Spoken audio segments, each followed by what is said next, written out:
Join Louisiana Right to Life in protecting the vulnerable as we share pro-life stories, insights, and news from the Pelican State. Welcome to the Pro-Life Pod.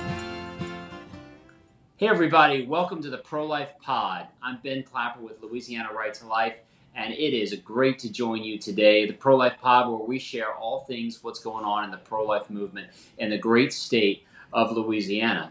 If you've been following our podcast, you heard from the great effort in Covington to put a baby box into the fire station in Covington, led by Amy Barkadine. So if you caught that, got a little bit of that, it was a great episode, great effort. But the neat thing is, in St. Tammany, so many awesome things are happening to advance the protection of life and the support of moms. And that's because simultaneously, a baby box is being put in a Covington fire station, and at the same time, one is being put in the fire station in Slidell.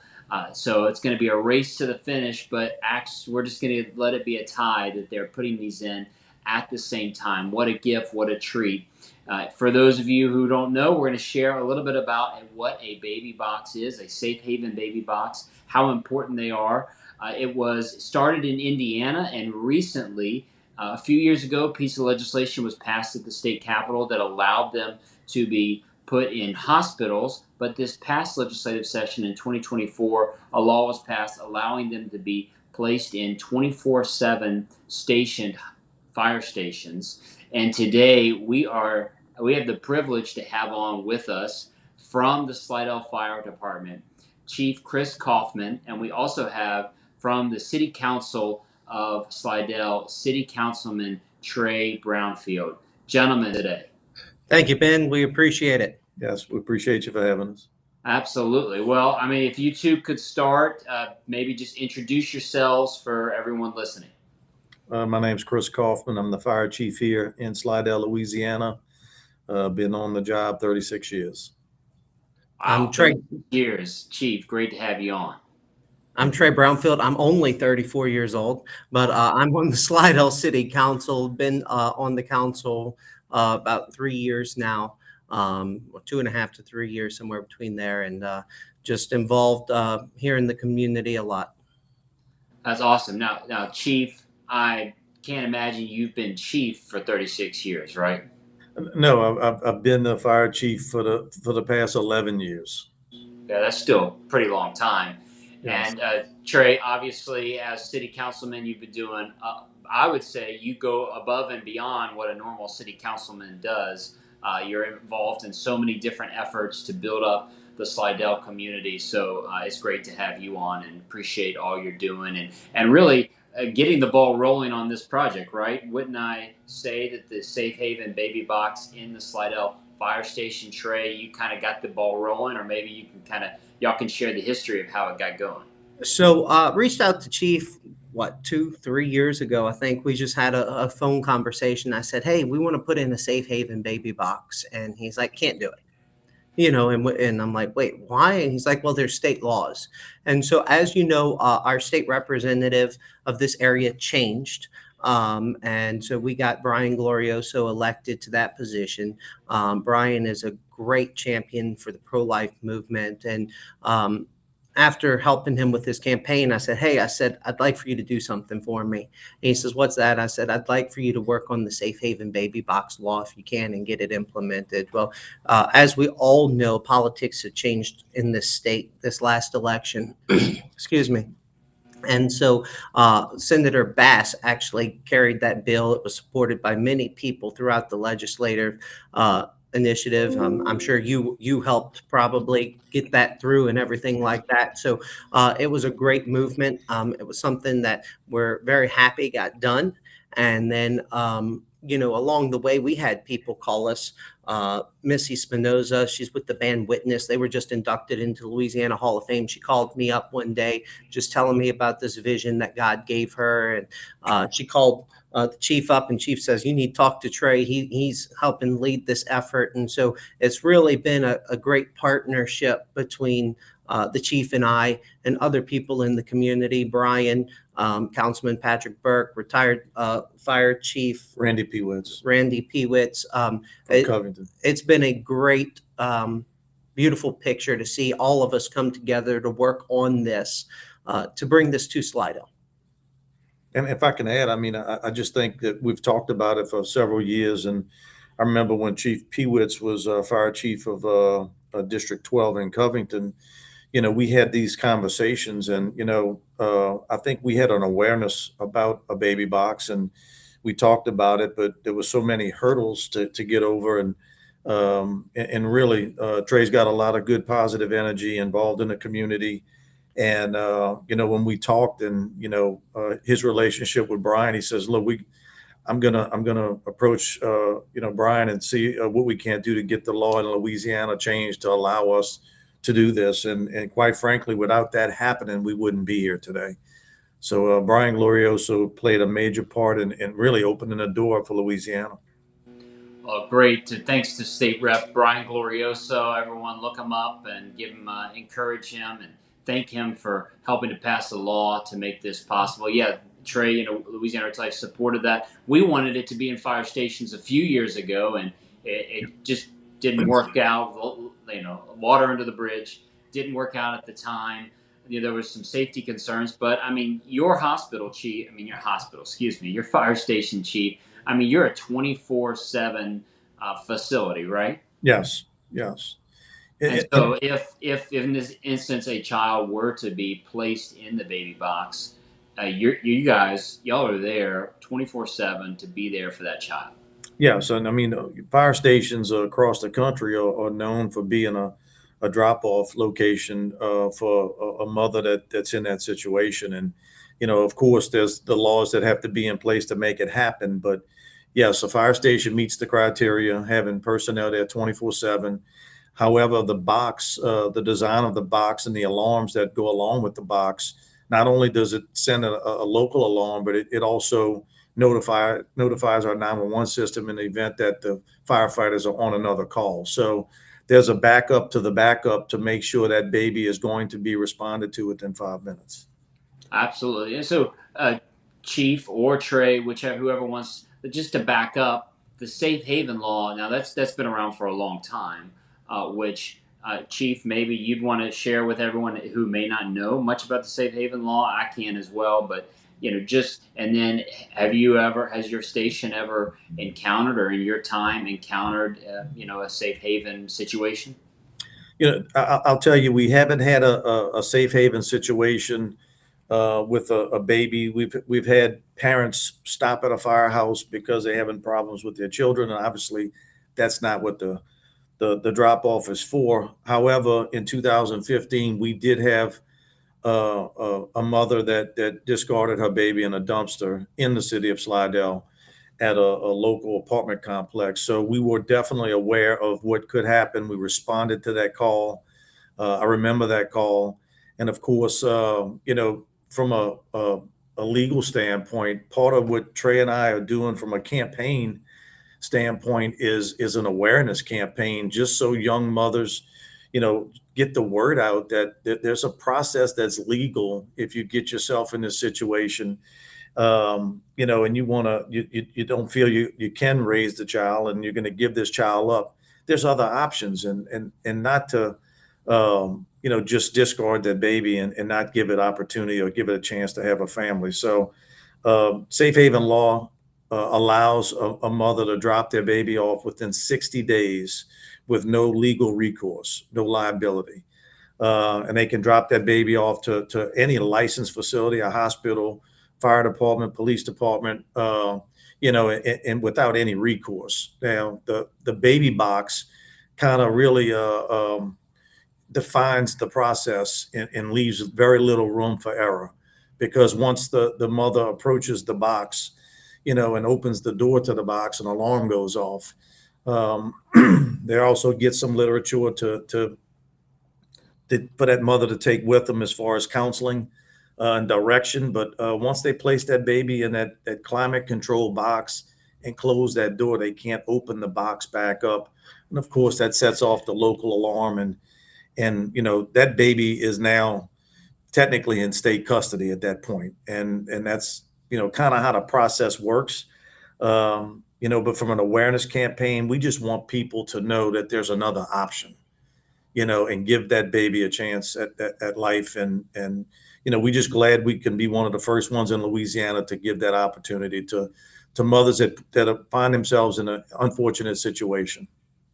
Absolutely. And Chief, you said 60 days, and that baby has to be unharmed, no sign of abuse, That's correct. like that, and that's kind of part of the idea that there's no legal repercussions in that situation. The child has to be unharmed. Well, I honestly I forgot about that story in Slidell. I'm sure y'all don't forget about it there, because it stays with you. So, and of course, safe haven law has been there. The idea of the baby box is to provide that anonymity to the mother in that situation, who may feel uncomfortable about coming up and handing the baby to somebody.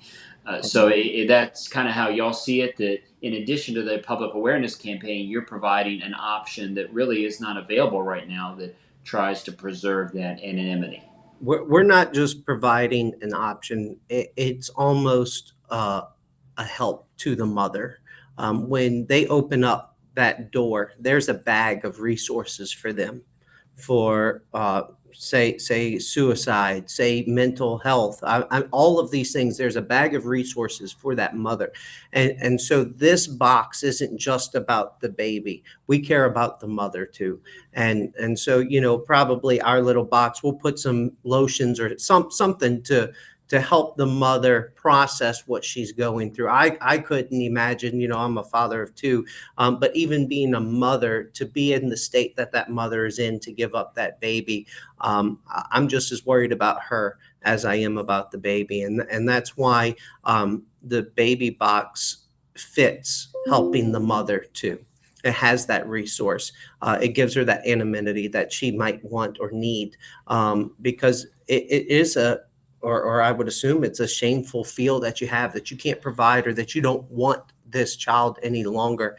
And so it is something that helps both parties, the baby and the mother. And I think it's a great thing that they have. And I believe, Bennett, maybe some young mothers don't want to go walk in a hospital and have to be confronted by someone that's going to question them or see them.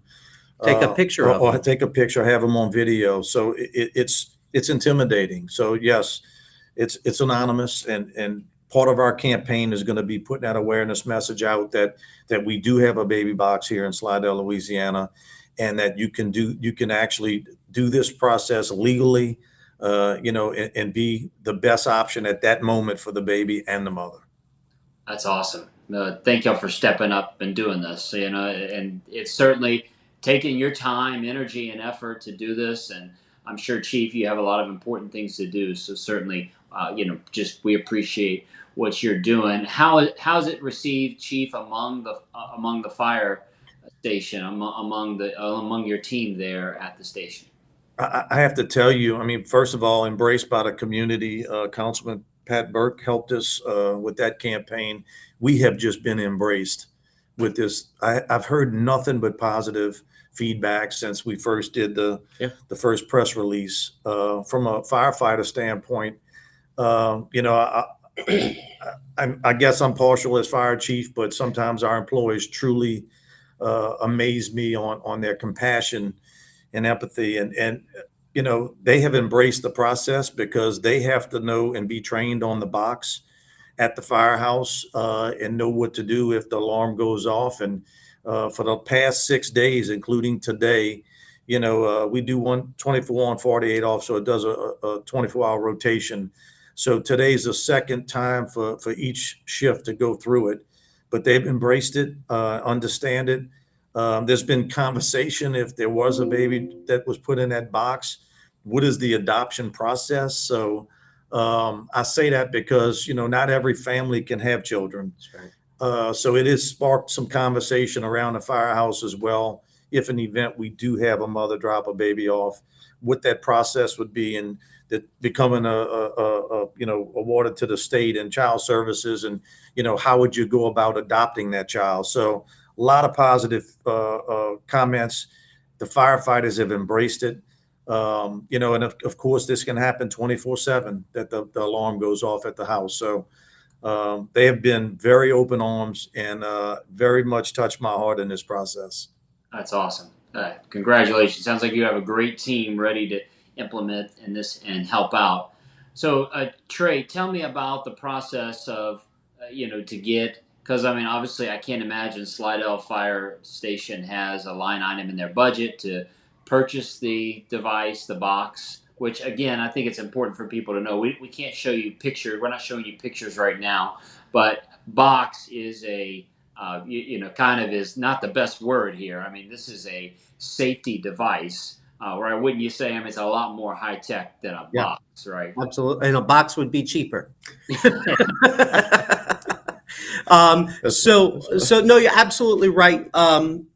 We rolled out and I believe I texted it to you the day that we rolled it out was our press release that we worked on for the community, and just stating that this is something we're committed to, we're doing it, and we need your help.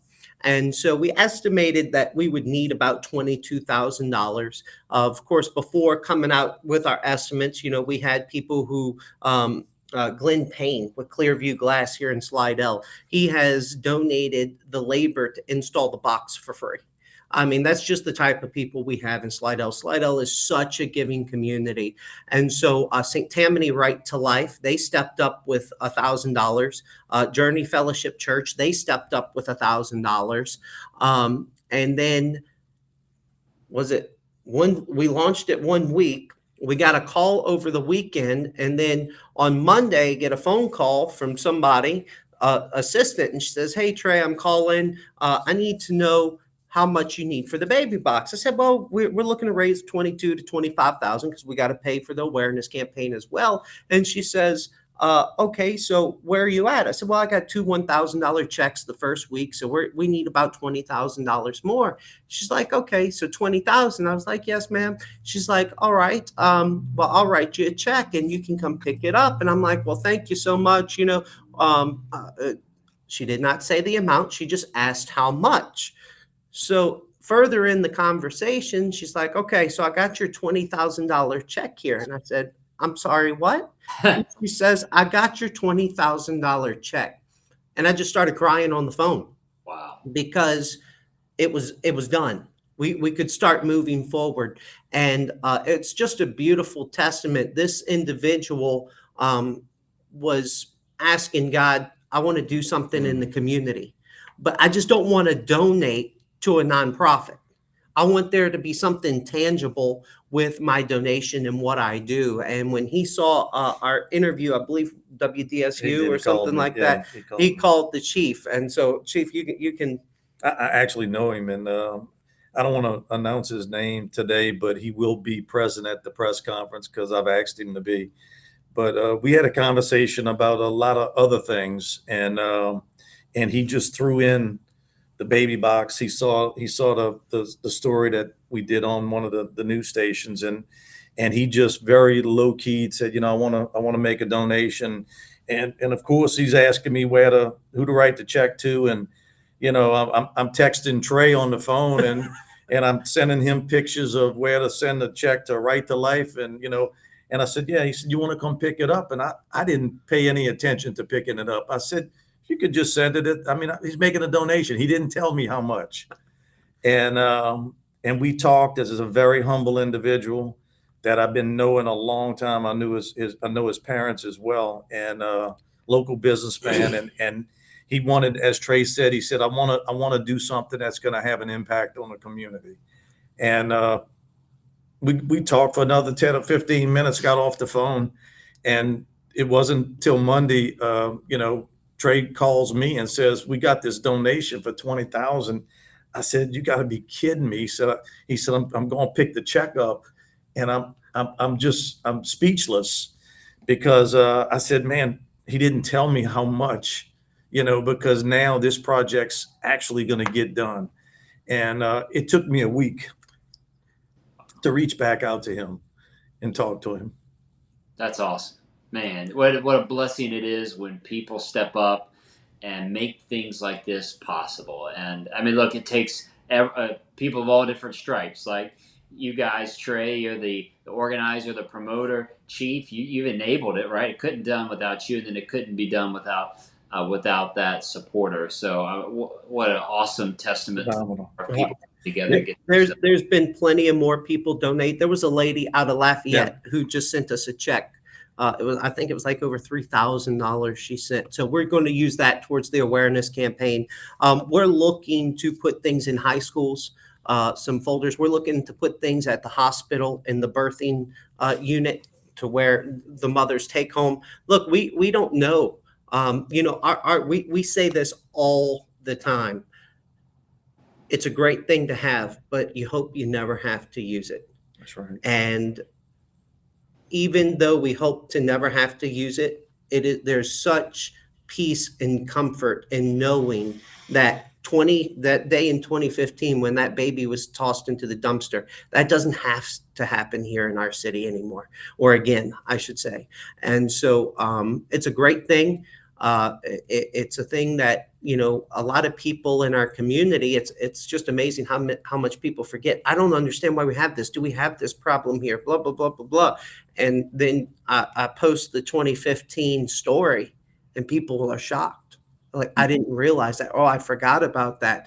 And, the Safe Haven Baby Box program, to this day, over 200 babies have been saved through the Safe Haven Baby Box program. And, our mission, and I know the chief's mission, I mean, he says it all the time. If you need something, call me, call 911, call the fire department, and we'll help. And whether that's an elderly pickup off the ground, or now it's going to be a baby that needs a safe haven. Our fire department here in Slidell is offering those things to this community, and it's a great partnership. We have one of the best, if not the best, fire departments in the state. I'll boldly say that, and it's because of this man's leadership and his team, as he talked about their embracing and everything. We were on a phone conference earlier this week, and they are taking notes. They're talking about it. It really is true. We have some of the best firefighters who are embracing this. They're going to have to get in line because I want to adopt the first baby. But, I just hope that this provides a safe haven for the baby and also something for the mother to seek the help that she needs as well. And Ben, we took our central fire station. This fire department was created in 1952. And the original station had been added on to several times, flooded several times. So we knocked that station down and rebuilt it a little over 2 years ago. And we have a beautiful 10,000 square foot firehouse in Old Town Slidell. So we put this baby box in the front entrance. It's a glass wall, and the baby box was put into this project after we moved in. So we wanted it to be centrally located, easily accessible, and we wanted them to be really loud and proud about what we're trying to accomplish here. So it is on the front of our central fire station, which is the busiest firehouse out all 9 of our firehouses. Wow.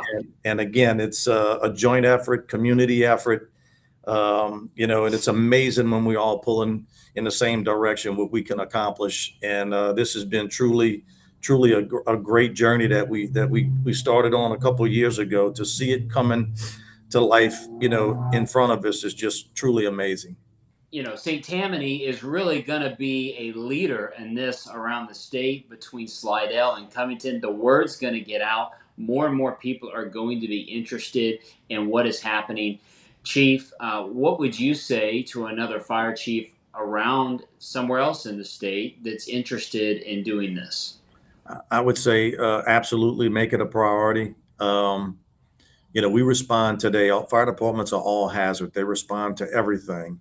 I would meet with the community leadership and put a team together so that you can accomplish the things we're doing today. Because somebody popping up trying to question the initiative, but I would do all the groundwork, pull a team together, and absolutely embrace putting a baby box in one of your firehouses, because you're just offering a community really truly a different option that could save a baby's life, give another family an opportunity. I think it's a win-win on so many levels. And I believe as a fire chief, a fire department, public service, we should be involved in the community. This is just other ways that we can serve our community. And quite frankly, no additional tax dollars. I have to say that this was completely donated by the community and businesses and residents. And this is a community effort, and it really brings the community together. And I would encourage any fire chief to embrace this today. It's awesome. Trey, what about from your perspective to those who maybe, if someone hears what you're doing and says, well, I'm not, maybe they're not a city councilman, maybe they're not connected. I mean, what's their first step to get the ball rolling in their community? Well, first and foremost, feel free to reach out to me. I'm have my phone number everywhere. It's on the city Facebook page, city web page, whatever. But the thing is, build a team. From the beginning, Chris Goffman has sat on how many chief boards of nonprofits? I'm in 7 nonprofits. And I sit on a lot. There's a lot of events and things that happen and take place. And so build you a team that has success, that has that record of success, and work together, put everything out on the table, see if it's doable. Start a GoFundMe. Well, actually, Safe Haven Baby Box, they provide you with a QR code. So you can just start with that QR code and share it on Facebook. And we did that. And, these things takes a team. And so I really encourage people, reach out, build your team, get knowledgeable on the topic. We went around, we've spoken to the East St. Tammany Republican Women's Club. We spoke to a Rotary Club. We spoke to the Knights of Columbus's Women's Auxiliary. So, we reached out to a lot of these people who are already engaged in the community, and we built a network. And I feel like every time we went, somebody wrote us a check to help further this goal. And so it's been a beautiful thing. Like he said, it is and has been a complete community effort. And it's a beautiful thing to see that it's coming. We're almost to the end. Here we are a few weeks away from the ribbon cutting. I hope you're going to be there, Ben, that you can come out and support us and just see what a beautiful picture, something that you helped work towards, come to completion. And Ben, I think you did the heavy lifting. The legislation that Brian did and with Trey's push, that opened the door for all of us, any fire department, to do this today. So the heavy lifting, in my opinions, was getting that done to where it's legal in Louisiana. And now the next piece is pull that team together and make create a community project and get it done. Get it done as quickly as you can, because it's been nothing but good for us. Absolutely. Well, and I think it shows you get the ball rolling, and it will probably roll itself to the finish line, because the community wants to come and support it. And the great thing is, if your fire station in your local community has questions, well, they can call Chief Kaufman, I'm sure, and he can answer questions as well from the inside out. Absolutely. Yeah. Well, guys, I'm so excited for y'all, for the Slidell community. As you said earlier, you hope it's never used. However, it's there as the last resort, and to provide that mother an option for that child's life, but also for her as well, both important in the situation. So I really appreciate what y'all are doing to help mothers and babies in your community. So guys, thank y'all so much. Thanks for being on today. Thank you, Ben. God bless. Thank you. Y'all too. Well, everyone, thanks for joining us on this episode of the Pro-Life Pod. If you're interested in learning more about the baby box, we encourage you just first, you can Google Safe Haven Baby Box. And if you're interested in working on it in your local community, please reach out to Louisiana Right to Life, and we'd be happy to connect you with those in the state who are already working towards install the baby box. Check out our social media as the coming weeks go on, and we'll be sharing more of the great ribbon cuttings that will be happening both in Slidell and in Covington. So be sure to check it out, and be sure to share this podcast, like and subscribe. Join us so you won't miss future episodes. So on behalf of the Louisiana Right to Life team, Chief Kaufman, Councilman Dre Brownfield, thanks so much for joining us today. Have a good one.